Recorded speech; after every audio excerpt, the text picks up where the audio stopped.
नमस्कार दोस्तों, स्वागत है आपका अपने YouTube चैनल परीक्षा यान अकेडमी में। पिछली क्लास में हम लोगों ने इंग्लिश पेडागोजी को स्टार्ट कर दिया था। उसमें देखा था इंग्लिश लैंग्वेज को, देखा था लैंग्वेज किसे कहते हैं, एक्विजिशन, लर्निंग और बहुत सी भी टॉपिक हमने देख लिया था। आज चलिए उसके आगे देखते हैं। उसके पहले देखते हैं मोटिवेशनल कोट दिया गया है।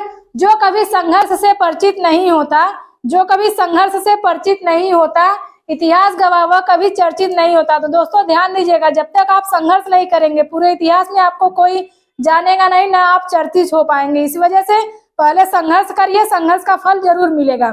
चलिए इसके बाद अपनी क्लास को स्टार्ट करते हैं, देखते हैं। हमारी टॉपिक है, आज हम देखेंगे होमोग्राफ, होमोनिम्स, होमोफोन जो होते हैं, इसमें बहुत से कंफ्यूजन होते हैं। हमेशा हम लोग कंफ्यूज होते हैं और आंसर को गलत कर देते हैं।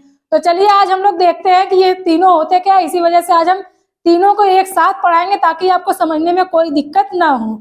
चलिए देखते हैं। जैसे दिया गया होमोग्राफ, होमोग्राफ राइटिंग क्या है। ग्राफ से ही हम समझ जाएंगे कि ये राइटिंग देखने में सेम होंगे, लेकिन ये पढ़ने में और इनकी मीनिंग अलग होगी। जैसे देखिए दिया गया है ए homograph, A homograph is a word that shares the same written form as another word but has a different meaning। ऐसा होमोग्राफ उसे कहते हैं जो देखने में शब्द उसके सेम होते हैं, उसकी स्पेलिंग भी सेम होती है, लेकिन उसका प्रोनाउंसिएशन अलग होता है और उसकी मीनिंग भी अलग होती है। जैसे देखिए दिया गया एग्जाम्पल में लीड, लीड, यहाँ पे देखिए स्पेलिंग सेम है इसका, लेकिन अर्थ हम लोग क्या देखेंगे। एक लीड का अर्थ हो जाए जो हम नेतृत्व करते हैं किसी चीज का, और दूसरे का होता है, दूसरे का होता है शीशा। पहले का क्या होता है, एक का होगा नेतृत्व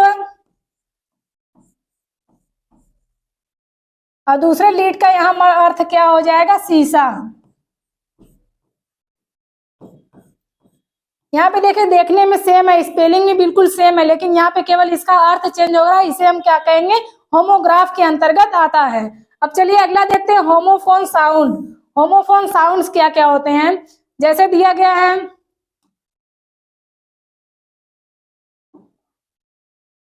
homograph sound, homograph is a word that is pronounced the same as another word but that has a different spelling and meaning. यहाँ पे क्या दिया गया, होमोग्राफ क्या है, is a word that is pronounce same, जिसका प्रोनाउंसिएशन सेम होता है, एज अनदर वर्ड, दूसरे वर्ड की तरह, लेकिन that has a different spelling and meaning, उसकी स्पेलिंग भी अलग होती है और मीनिंग भी अलग होती है, लेकिन क्या होता है उसका प्रोनाउंसिएशन हम सेम करते हैं, मतलब उसका उच्चारण जो करेंगे वो हम एक तरह से करते हैं। जो भी दो वर्ड दिया रहेगा उसका उच्चारण सेम तरीके से करेंगे, लेकिन उसकी स्पेलिंग और मीनिंग में अंतर होता है। जैसे देखिए यहाँ दिया गया एग्जाम्पल में टू टू, यहाँ पे देखिए दोनों टू, उच्चारण क्या, प्रोनाउंसिएशन इसका क्या है, सेम हो रहा है, दोनों को हम टू पढ़ रहे हैं, लेकिन इसका अर्थ क्या होता है। यहाँ पे देखिए जैसे स्पेलिंग भी देखिए चेंज है, स्पेलिंग पहले टू का TWO, दूसरे टू का TOO है। यहाँ पे स्पेलिंग भी चेंज है और मीनिंग भी देख लेते हैं। इसका अर्थ होता है दो और इसका अर्थ होता है अधिक, बहुत, बहुत या भी के अर्थ में हम लेते हैं। यहाँ पे क्या हो गया, ये इसका अर्थ हो गया। अब देखिए यहाँ पे दिया गया है ना, प्रोनाउंसिएशन तो हम सेम कर रहे हैं लेकिन स्पेलिंग भी अलग है, उसका अर्थ भी अलग है, तो इसे हम क्या कहेंगे, होमोफोन्स के अंतर्गत। फोन मतलब फोन, जैसे हम किसी से बात करते हैं तो वहाँ पे साउंड ही सुनते हैं ना, तो यहाँ पे ना फोन से आप पकड़ लीजिएगा कि ये साउंड के लिए ही यूज होता है। और ग्राफ, ग्राफ मतलब कोई भी चीज हम ग्राफ करते हैं, राइटिंग करते हैं, तो वो ग्राफ के अंतर्गत आएगा। यहाँ पे देखिए ग्राफ से आप पकड़ लीजिएगा कि जब भी ग्राफ लिखने में सेम होगा लेकिन अर्थ अलग होगा, और यहाँ पे साउंड प्रोनाउंसिएशन सेम होगा लेकिन मीनिंग और स्पेलिंग अलग होगी। अब देखिए अगला दिएगा होमोनिम, इसको देखते हैं ये क्या होता है। जैसे दिया homonymism is a word that is spelled and pronounced like another word, ये लिखा भी सेम होता है और इसका प्रोनाउंसिएशन भी सेम होता है, but that has a different meaning, जिसकी लेकिन उसकी मीनिंग क्या होती है, अलग होती है। यहाँ पे देखिए वो देखने में भी उसका क्या होता है, वो लिखने में भी सेम होता है, उसकी स्पेलिंग मतलब सेम होती है, उसका प्रोनाउंसिएशन जब हम करते हैं तो वो भी सेम करते हैं दोनों वर्ड्स का, लेकिन वहां पे क्या अंतर होगा, तो मीनिंग डिफरेंट होगी, डिफरेंट मीनिंग्स होती है। जैसे एग्जाम्पल दिया गया है सूट, सूट, यहाँ पे देखिए ये सेम स्पेलिंग है, सूट, सूट की स्पेलिंग तो सेम है, लेकिन यहाँ पे देखिए इसका अर्थ क्या होता है। पहले सूट का अर्थ होता है जैसे सुविधाजनक, जैसे हम कहते हैं ना ये चीज आप पे सूट कर रही, तो वो आपके लिए सुविधाजनक। यहाँ पे हम ये अभी कहीं कोई सामान खरीदे जाते हैं तो ये सूट कर रहा है, तो वो क्या होता है, सुविधाजनक होता है। इसका क्या होता है, सुविधाजनक। और दूसरे सूट का अर्थ क्या होता है, दूसरे सूट का अर्थ होता है, 1 मिनट,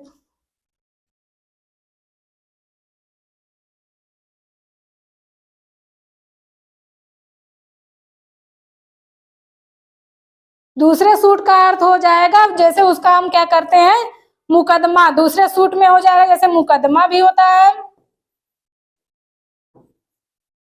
और इसका अर्थ प्रार्थना भी होता है। यहाँ पे देखिए स्पेलिंग सेम है, उसका प्रोनाउंसिएशन भी सेम है, लेकिन यहाँ पे क्या अर्थ अलग हो जा रहा है। एक सूट का अर्थ होता है सुविधाजनक, और फिर मुकदमा, प्रार्थना, इसका सबका अर्थ होता है, लेकिन यहाँ पे स्पेलिंग और प्रोनाउंसिएशन सेम होती है। अब चलिए इसके आगे देखते हैं। इसके आगे देखिए पैराफ्रेजिंग। पैराफ्रेजिंग क्या होता है, जब हम पेडागोजी पढ़ते हैं, इंग्लिश में पेडागोजी पढ़ते हैं, तो उसमें पूछता है पैराफ्रेजिंग होता क्या है। आपको वर्ड दे देगा, उसके 4 ऑप्शन दे देंगे, आपको उसमें चूज करना था पैराफ्रेजिंग की ठीक डिफिनीशन क्या होती है, अर्थात पैराफ्रेजिंग हम पकड़ेंगे कैसे कि ये पैराफ्रेजिंग ही है। जैसे दिया गया है, paraphrasing means formulated someone else ideas in your own words. जैसे कोई भी वाक्य दिया रहता है, कोई भी पैसेज दिया रहता है, उस पैसेज को जब हम अपने शब्दों में व्यक्त करते हैं तो उसे हम क्या कहेंगे, पैराफ्रेजिंग के अंतर्गत रखते हैं। अगला है नोट टेकिंग। ये सब देखिए छोटी छोटी बातें, लेकिन ये पूछता जरूर है। नोट टेकिंग हम लोग जानते हैं, बस लिख देना ही नोट टेकिंग होता है, लेकिन ऐसा नहीं है। यहाँ पे देखते हैं नोट टेकिंग सही में होता क्या है। चलिए, the practice of recording information from different resources and platforms. जगह जगह से हम जब कुछ कुछ चीजों को इकट्ठा करके एक जगह रख के उसको लिखते हैं, अपने शब्दों में फॉर्मेट कर देते हैं, तो उसे क्या कहते हैं, नोट टेकिंग के अंतर्गत रखते हैं। अब चलिए इसके बाद देखते हैं अगला है, अगला दिएगा नोट मेकिंग। नोट को कैसे हम बनाते हैं, जैसे नोट्स हम बनाते हैं तो उसको कैसे बनाते हैं। यहाँ पे note making is a not just about writing down. Note making का मतलब या नोट्स बनाने का मतलब केवल यह नहीं होता है कि आप उसको बस लिख लेंगे तो वो नोट्स होता है, बल्कि down everything you hear or read. जो भी आप सुनते हैं या पढ़ते हैं उसको एक जगह लिख लेना है, ये नोट मेकिंग नहीं होता है, मतलब नोट्स मेकिंग नहीं होता है। It is a process of reviewing, connecting and synthesising ideas from the lectures and और रीडिंग्स। इसको देखते हैं कि इसको आइडियाज को हम एक जगह इकट्ठा करके उसको सिंथेसाइज करके रिव्यू, मतलब उसको देखते हैं कि कौन सी चीजें इसमें लिखने लायक है, कौन सी क्या करने लायक है। उसको जब हम यूज करके सही सही चीजों को एक जगह लिखते हैं तो वो होगा नोट मेकिंग। अब चलिए इसके बाद देखते हैं tips for note taking. Note को टेक करने मतलब नोट्स लेने का सही तरीका क्या होता है जब हम नोट्स को बनाते हैं। यहाँ पे देखिए दिया गया writing only important points and clues. जब हम नोट्स बनाते हैं तो ये नहीं पूरा इतिहास की तरह शुरू से लेकर अंत तक लिख दीजिए तो वो हो जाएगा नोट्स मेकिंग या नोट्स टेकिंग। ऐसा नहीं होता है। जब वहाँ पे क्या होता है, जब इम्पोर्टेंट चीजों को, जैसे हम पढ़ रहे हैं, कोई भी बुक उठा के पढ़ रहे हैं, उसमें जो हमें इम्पोर्टेंट चीजें लग रही हैं उसको एक एक जगह हम थोड़ा थोड़ा करके लिखते हैं, तो उसे क्या होता है, जो हमें इम्पोर्टेंस लगे उसी को लिखना ही क्या होता है, नोट टेकिंग्स होता है। सही तरीका नोट टेकिंग्स का यही होता है। अगला देखते हैं use phrases word abbreviation form. Short forms का हम प्रयोग करते हैं केवल अपने समझने के लिए कि हाँ हम इस शॉर्ट फॉर्म का प्रयोग करेंगे ताकि बाद में हम देखेंगे तो हम समझ जाएंगे कि हमने लिखा क्या है। ये हो जाएगा, इसका ये सही तरीका होता है नोट टेकिंग्स का। अगला देखें फॉलो ए पैटर्न और डायग्रामेटिक फॉर्म और फ्लो चार्ट। किसी चार्ट को बना के या किसी डायग्राम को बना के, पैटर्न को बना के उसको हम अपने तरीके से जब नोट्स को बनाते हैं तो वो क्या हो जाता है, टिप्स फॉर नोट टेकिंग। यही सबसे सही तरीका होता है नोट्स को बनाने का, नोट्स टेकिंग करने का।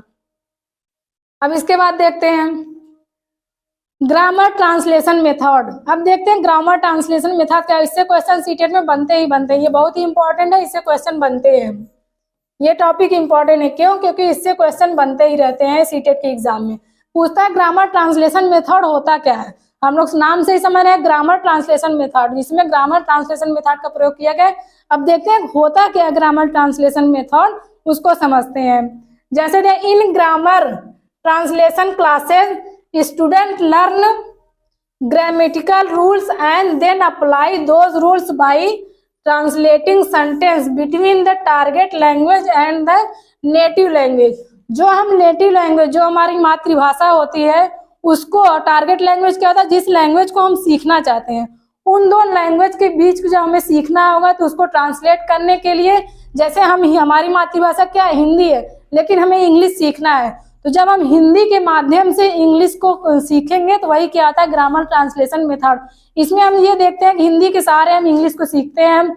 यहाँ पे वो apply classes, student learn grammatically rules, grammar के सारे रूल्स को पढ़ते हैं, and then apply those rules, और उस रूल्स को अप्लाई करते हैं बाय ट्रांसलेटिंग सेंटेंस, सेंटेंस को ट्रांसलेट करके उस रूल को अप्लाई करके उस टारगेट लैंग्वेज और नेटिव लैंग्वेज के बीच सीखते हैं कि उसको कैसे क्या करना है। अब चलिए अगला देखते हैं। अगला दिया गया डायरेक्ट मेथड। अब यहाँ पे देखिए, डायरेक्ट हमने एक्विजिशन पढ़ाया था, सेम उसी की तरह है, लेकिन यहाँ पे थोड़ा सा अंतर पाएंगे। अब डायरेक्ट मेथड और एक्विजिशन, एक्विजिशन हम क्या नेचुरल एटमॉस्फेयर में सीखते हैं, डायरेक्ट मेथड भी सेम वैसे, लेकिन देखते हैं डायरेक्ट मेथड होता क्या है। The direct method of teaching which is sometimes called the natural method. Direct method को हम क्या कहते हैं, नेचुरल मेथड कहते हैं। यहाँ पे हमने एक्विजिशन जब पढ़ा था उसमें ही बताया था कि एक्विजिशन को हम कैसे अर्जित करते हैं, नेचुरल एटमॉस्फेयर में रह के हम वहाँ पे अर्जित करते हैं एक्विजिशन। एक्विजिशन मतलब भी अर्जन होता है तो वो नेचुरल होता है। And it often used in teaching foreign language, ये हमेशा किसके लिए यूज होता है, फॉरेन लैंग्वेज को पढ़ाने के लिए इसका प्रयोग किया जाता है। Refrain from using the learners native language and use only the target language. जब हमें कोई लैंग्वेज सीखनी होती है, जैसे हम हिंदी जानते हैं, हमें इंग्लिश सीखनी है, हम वहाँ पे ये नहीं देखेंगे कि हमें ग्रामर पढ़ना है, हम ग्रामर का सही प्रयोग कर रहे हैं या नहीं कर रहे हैं, इससे नहीं मतलब। हमें जब सीखना है तो हमें जो टूटी फूटी इंग्लिश जो आती है हम उसी का प्रयोग करेंगे, न कि वहाँ पे हिंदी का एक लफ्ज भी प्रयोग हमें नहीं करना होगा। हम जब प्रयोग करेंगे इंग्लिश का ही प्रयोग करके इंग्लिश ही सीखते हैं, तो वो क्या होता है, डायरेक्ट मेथड होता है। अब डायरेक्ट मेथड को देखते हैं और किस किस नामों से जाना था। यहाँ हमने चार्ट दिया है, इसमें देखिए direct method is also known as natural method, phonetical method, anti grammatical method, reform method. यहाँ पे देखिए एंटी ग्रामेटिकल मेथड का क्या मतलब होता है कि ये ग्रामर का विरोधी होता है। इसमें ग्रामर के रूल्स को नहीं फॉलो करना होता, बल्कि अपने मनमाने तरीके से उसका प्रयोग करके धीरे धीरे हमसे, जैसे अभी हम फॉरेन में चले गए, हमें इंग्लिश एकदम नहीं आ रही, टूटी फूटी बोलने आ रही, हम वहाँ हिंदी का तो प्रयोग करेंगे नहीं। जब भी करेंगे, हमें अब सामने से कुछ कहना है किसी को, हम अपने उसी लैंग्वेज का प्रयोग करेंगे जो सामने वाला समझेगा। उसी एटमॉस्फेयर में रह के उसी लैंग्वेज को सीखना क्या होता है, डायरेक्ट मेथड होता है। रिफॉर्म मेथड होता है, फोनेटिकल मेथड होता है, यहाँ पे फोनेटिक्स का प्रयोग करके, जैसे उच्चारण का हम प्रयोग करके ही सीखते हैं, ये नेचुरल मेथड होता है। लाइक जैसे एक्विजिशन होता है सेम उसी तरह होता है, थोड़ा सा अंतर इसमें पाया जाता है। अगला देखें important points of direct method. Direct method के इंपॉर्टेंट पॉइंट्स कौन कौन से होते हैं, जैसे दिया गया है, हम देखते हैं कि अगर पूछ दिया कि डायरेक्ट मेथड की ओरिजिन कहाँ पे हुई है, तो डायरेक्ट मेथड की ओरिजिन कहाँ हुई है, फ्रांस हुई है। इसका प्रिंसिपल सिद्धांत कहाँ से लिया गया है, तो इसका सिद्धांत जर्मनी से लिया गया है। और इसका उद्देश्य क्या होता है, तो इसका उद्देश्य होता है इंग्लिश टू इंग्लिश टीचिंग। जब हम इंग्लिश को सीख रहे हैं तो इंग्लिश के ही सहारे सीखेंगे, लेकिन यहाँ पे हम लोग जब सीखते हैं तो हम लोग सोचते हैं कि हमें हिंदी आती है, हिंदी के सहारे हम इंग्लिश सीखते हैं, तो वो डायरेक्ट मेथड के अंतर्गत नहीं आएगा। लेकिन जब इंग्लिश से इंग्लिश सीखे, जिस लैंग्वेज को सीखना उसी लैंग्वेज के माध्यम से सीखे, वो क्या होता है, डायरेक्ट मेथड होता है। इसका उद्देश्य यही होता है। ग्रामर इसमें कैसे हम सीखते हैं, तो functional and inductive grammar. Example to rule, inductive मतलब क्या होता है, आगमन, हिंदी में आप लोग पढ़े होंगे आगमन विधि। तो इसमें हम ग्रामर जब हमें पढ़ना होता है तो हम कैसे पढ़ते हैं, इंडक्टिव मेथड से पढ़ते हैं। एग्जाम्पल टू, इंडक्टिव का क्या मतलब होता है, एग्जाम्पल टू रूम, जहाँ उदाहरण से नियम की ओर जाते हैं, वो इंडक्टिव में फंक्शनल होता है। इससे हम ग्रामर यहाँ पे पढ़ते हैं। अगला दिया गया है मेन फोकस। इस पे मेन फोकस किस पे होता है, लिसनिंग एंड स्पीकिंग पर मेन फोकस होता है। हम जब डायरेक्ट मेथड से कोई लैंग्वेज सीखे तो उसमें हम सुनते कितना है और कितना बोल पाते हैं, बस इसी पे फोकस किया जाता है। और इग्नोर्ड, किसको इग्नोर किया जाता है, यहाँ पे इग्नोर किसको किया जाता है, रीडिंग एंड राइटिंग को इग्नोर किया जाता है। इसमें ये नहीं देखा था आप कितने सही तरीके से लिख रहे हैं, कितने सही तरीके से पढ़ रहे हैं, इससे मायने नहीं रखता है। आप कितने सही तरीके से बोल रहे हैं, कितने अच्छे से सामने वाले की बातों को सुन के समझ रहे हैं। डायरेक्ट मेथड का यही मेन उद्देश्य होता है। अगला देखते हैं हम प्रोसेस। इसका प्रोसेस क्या है? Explain anything by putting before. किसी भी चीज को सामने रखकर उसको एक्सप्लेन करना, वही क्या होता है, इसका प्रोसेस होता है। इसका प्रोसेस क्या होता है? कोई भी चीज सामने रख के उसी के बारे में उसी की लैंग्वेज में एक्सप्लेन करना क्या होता है? प्रोसेस होता है ये डायरेक्ट मेथड का। अब चलिए इसके बाद देखते हैं बेसिक इंटरपर्सनल कम्युनिकेशन स्किल्स। क्या है बेसिक इंटरपर्सनल कम्युनिकेशन स्किल्स? इसको शॉर्ट में क्या कहते हैं? बिक्स। ये बहुत ही इंपॉर्टेंट है और इससे भी क्वेश्चन बनते हैं सीटेट के एग्जाम में, अक्सर बनते ही रहते हैं। इसको समझ लेते हैं। Basic interpersonal communication skills refers to linguistic skill and needed in the everyday social face to face interaction. जब हम किसी से फेस टू फेस बातें करते हैं तो उन बातों के लिए जिन हम स्किल्स का प्रयोग करते हैं वही क्या होता है? बेसिक स्किल्स होते हैं। ये क्या होता है? बिक्स होता है, जिसको शॉर्ट में क्या कहते हैं? बिक्स। इसका फुल फॉर्म क्या है? Basic interpersonal communication skill. और ये ध्यान दीजिएगा, एग्जाम में इसका फुल फॉर्म भी पूछ सकता है, तो आप लोग ध्यान दीजिएगा, ये फुल फॉर्म है। तो चलिए दोस्तों, आज की क्लास हमारी यहीं पे समाप्त होती है। अगर आपको हमारे चैनल पसंद आए तो हमारे चैनल को लाइक करें, सब्सक्राइब करें। धन्यवाद।